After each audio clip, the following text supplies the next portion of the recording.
I looked at upstart entrepreneurs, Larry Page, Jeff Bezos, Elon Musk, people who had built world-changing and possible businesses in near record time.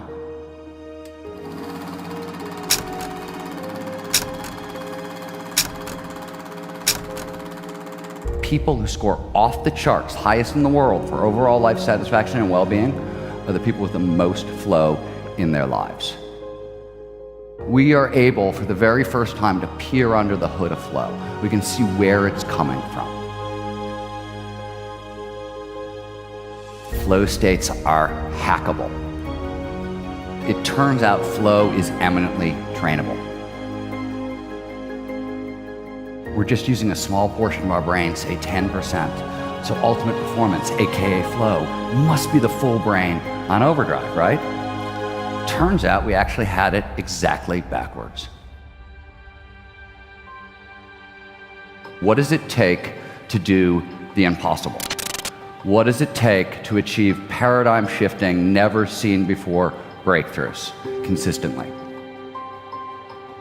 I focused on those maverick innovators who turned science fiction ideas into science fact technology, who did the impossible of literally dreaming up the future. So what I discovered in all these domains is that it doesn't actually matter where you look. You could be talking about the action adventure sport athletes, you can be talking about business tycoons, you can be talking about technologists or artists, it doesn't matter. Every domain you find, ultimate human performance has the exact same signature. It is a state of consciousness known to researchers as flow. Flow is a technical term. As I mentioned earlier, it is technically defined as an optimal state of consciousness, one where we feel our best and we perform our best. More specifically, it refers to those moments of rapt attention and total absorption. We get so focused on the task at hand, everything else just disappears. Action and awareness will start to merge.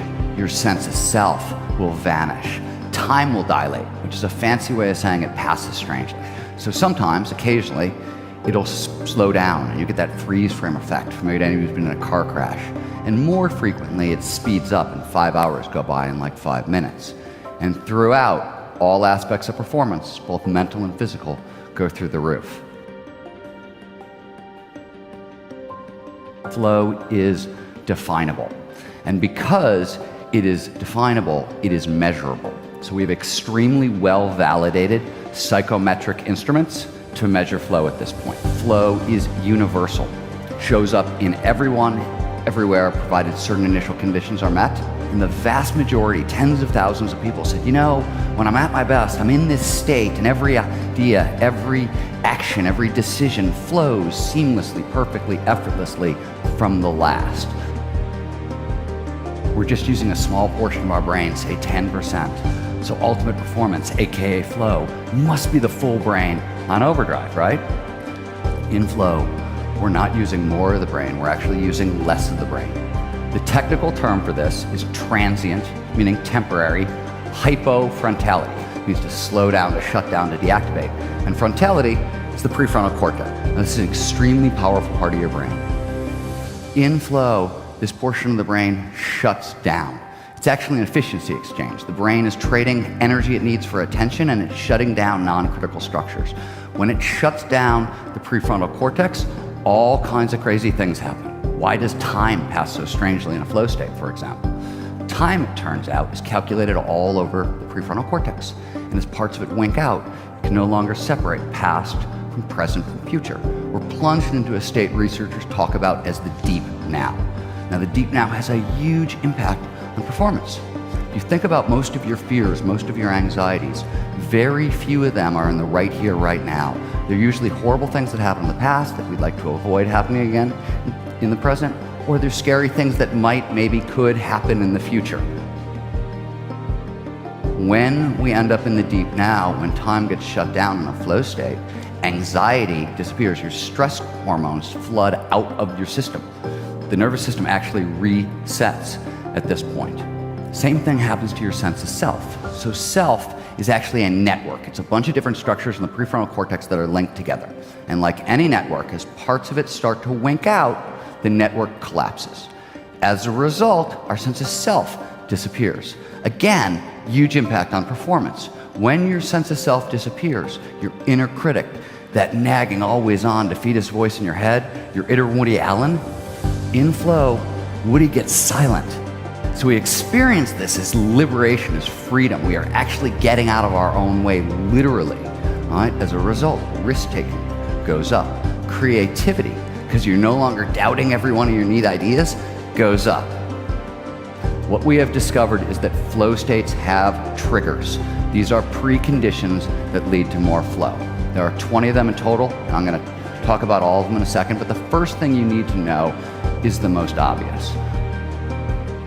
Flow follows focus. It can only show up when all of our attention is focused in the right here, the right now. So that's what most of these triggers do. They drive attention into the now. For example, the first of the individual triggers, passion. We hear a lot about passion these days. It's one of these great buzzwords, very mystical.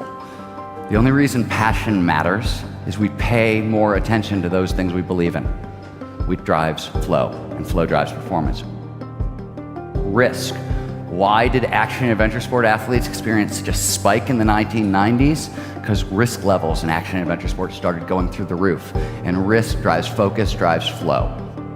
So a really important thing to know about these flow triggers is not only do they exist, they're actually really easy to work with. The vast majority of people find flow doing knowledge work, using their brain, being creative, architecture, coding, writing. We know that flow in the arts, in technology, science accounts for significant progress, major paradigm shifts, usually a flow state of the heart. In business, we have some of the most compelling data.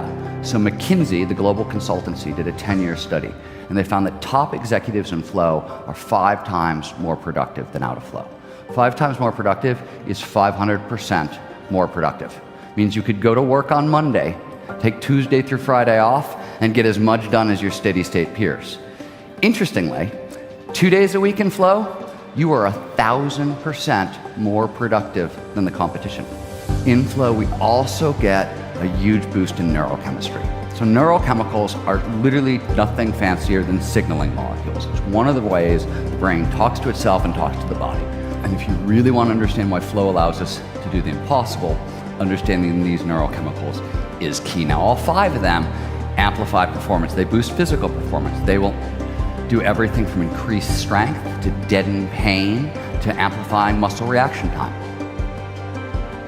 So besides being performance-enhancing chemicals, the 5 chemicals that show up in flow are pleasure drugs. In fact, they're the 5 most potent pleasure drugs the brain can produce.